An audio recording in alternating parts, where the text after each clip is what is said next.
Hello YouTubers and fans, my name is Ryan Robinson, and today I'm going to be sharing with y'all a review of my team-associated RC10B4.2 race spec buggy.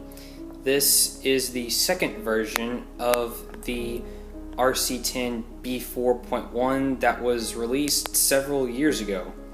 Now, one thing you will immediately notice about the difference between the B4.2 and the B4.1 is the body. They have a new color scheme to go with this new buggy. This one is the red and blue version, but they also have a blue and yellow version. Something else that's different about this buggy are the shocks. These are their V2 shocks. I'm not sure if these were used on the B4.1, and that goes for both the front and the rear suspension. Now underneath that sleek new body, what you'll find is something basically the exact same chassis and layout as the B4.2. However, the only difference is, as far as the chassis goes, is this. The B4.2 has a water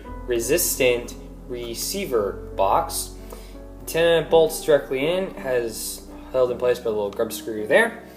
Moving past that, the suspension setup on this car is absolutely amazing. It's just a great all-around suspension setup. Out of all of the hobby grade RC vehicles that I own, this one has the best out-of-the-box suspension setup by far.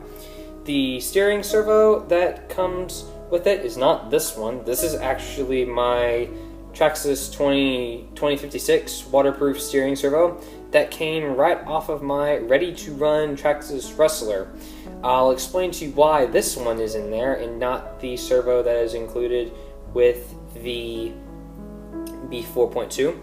The speed control is, again, not from Team Associated. It's actually from Hellion. This is a not sure what the amp rating is of this ESC, but it can run up to 3S LiPo. It has a fan that's supposed to mount on here, but I broke it.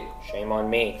The speed controller that is included with the B4.2 is a XPSL 500 water resistant ESC. I believe the number's right. The one that was on the B4.1 was the XPSL 450. Now, the included speed controller, not this one, the one that Team Associate gives you, I believe it's rated to run up to 3S, but you really want to keep it to 2. And coming around to the rear of the vehicle, this motor that I'm using is rated at 350, 3500 kV, but the one that's included is a reedy sensorless brushless motor that is rated at 3300 kV. You have a, take this thing off right here, this little plate just kind of pops off. That reveals an adjustable slipper clutch. It's got these nice little angles here on both arms, which allows the car to sit lower to the ground without bending your drive shafts up. This allows more power from your motor to your wheels. The tires, same ones used on the B4.1, still same forward design, still same pins and bars in the middle, still the same rubber soft compound but not particularly sticky tire, and they also use 12mm hexes all the way around. The controller is also new. This is a XP2G. This is the new ready-to-run radio that comes with the B4.2. It's pretty cool. You've got your throttle trim, your steering trim, your dual rate, and those two other knobs, I believe that's for nitro vehicles only. Not really sure what they do, But you see those two switches up there? Those, you also have steering reversing for both your throttle, or you also have a reversing option for both your throttle and your steering. Now also, one thing I will note about this radio, when you're binding it for the first time, you have to be careful. Otherwise, if you bind it incorrectly, reverse has a hard time working. But if you do it right the first time, that problem does go away. And I should also mention that this thing also uses 4 AA batteries. So here we have the B4.2 just running on some low-cut grass outside the dorms of the University of Texas at Tyler. And the buggy performs pretty well on the surface. The tires actually get a lot of traction, and this actually kind of surprised me. If you have an area that just has a lot of like low-cut grass, tires will perform pretty well. Now, if you're driving on a surface that's really has like a loose layer on top and kind of a hard layer underneath, you're gonna want to change out your tires. They really don't like it, and they really need to be treated with some traction compound. It might make the drive a little easier. Everything you've seen has been kind of bashing. This thing has the race spec label on it. This thing needs to be seen racing. Like this. This actually surprised me a whole lot. Now, for this race, I did change out the tires. This is where the surprise comes in, because these tires that I'm running on this buggy during this race are the same tires you saw in my review of my modified ECX Boost. These tires are made for an indoor clay track, but here they are outdoors running on some damp sand. Now, before this race, it was actually kind of sprinkling a little bit, and it had rained a whole bunch the day before, but these tires are hooking up very well. I'm running Proline hole shots in the rear and kind of some AKA tires up front. And also the suspension setup is performing very good. It's for this race, the suspension setup was not changed at all. This is still the same stock suspension that you saw running in the kind of the bashing environment. Now, if you really want to see how well this suspension performs,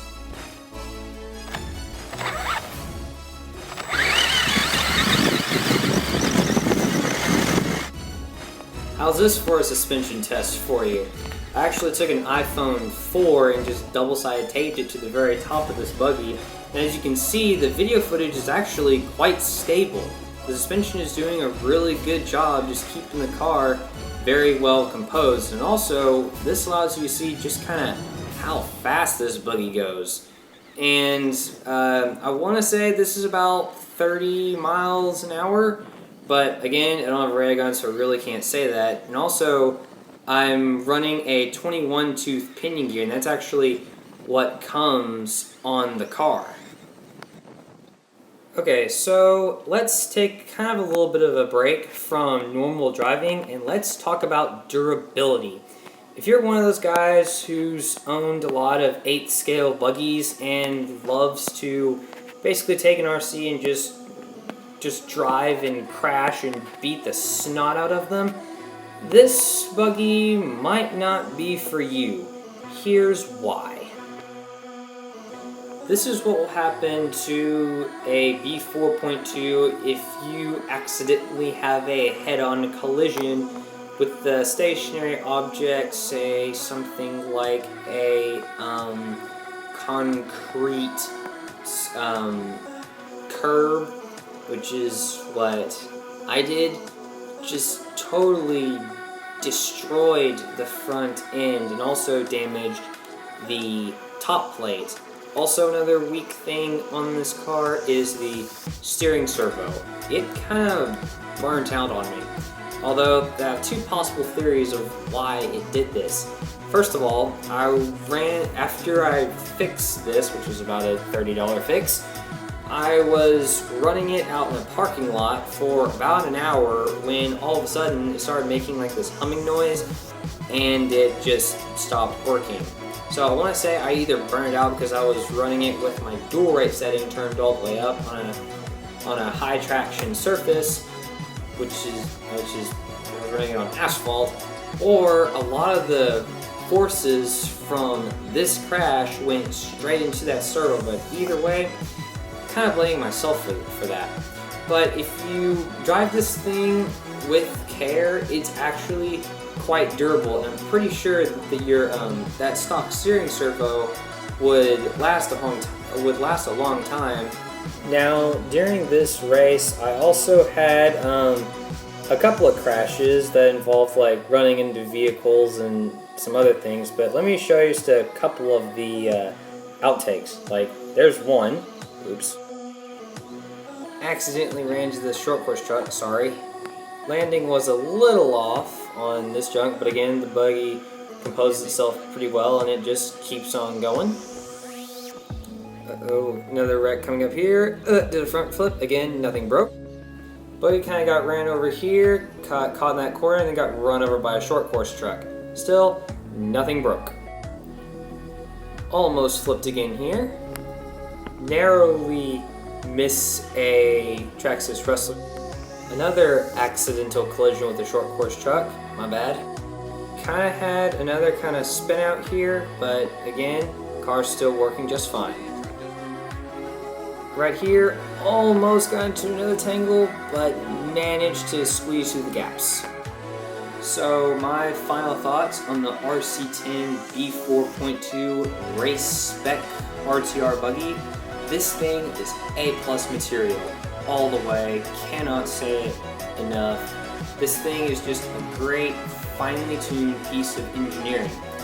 The suspension is great right out of the box, the handle is great right out of the box. The only thing you really need to change immediately is the tires, at least the rears. The fronts are okay, the rears, just change them to something else and it'll be great. And another interesting thing about this buggy is that it kind of bridges the gap between bashers and racers. So like, you can drive it, like I said, like I showed y'all earlier, on basically any surface you want to, but then as soon as you want to go racing, just pop on some racing tires, it'll do great. So that's pretty much it for this review. Thank you very much for watching. Want to say a special thank you to Aaron, one of the Hobbytown USA employees, and Tyler. He was the one who filmed this race for me. So thanks, Aaron. Thanks a bunch. And if you like what you saw, please hit the thumbs up. And if you didn't like it, please hit thumbs down. And if you have any questions, post them in the comment section of YouTube. And I will do my best to answer them. So that's it for this review. Thank you very much for watching.